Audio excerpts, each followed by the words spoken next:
ప్రెగ్నెన్సీలో చాలామందికి hair loss అనేది అవుతుంది. నాకు కూడా ఫస్ట్ 3 మంత్స్ బాగా హెయిర్ లాస్ అయింది.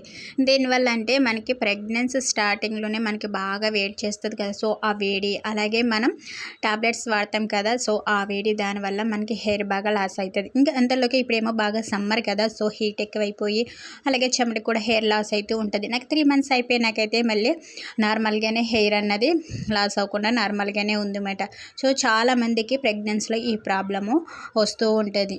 సో కొంచెం కూల్ చేసేవి మనం తింటూ ఉంటే తాగుతూ ఉంటే మనకి ఎటువంటి ప్రాబ్లం రాదు. అలాగే ఫ్రూట్స్ జ్యూస్లు ఎక్కువ తాగాలంటారు. జ్యూసెస్ కన్నా కానీ ఫ్రూట్స్ హోల్ ఫ్రూట్స్ ఎక్కువ తినడం వల్ల మనకి మంచిది. మనం జ్యూస్ చేసుకుని దాన్ని వడగట్టేటప్పుడు పీచు పదార్థం వెళ్ళిపోతుంది కదా. ఇక న్యూట్రిషన్స్ ఏముంటాయి. అందుకనే ఎప్పుడు ఫ్రూట్గా తినడమే బాగా మంచిది అన్నమాట.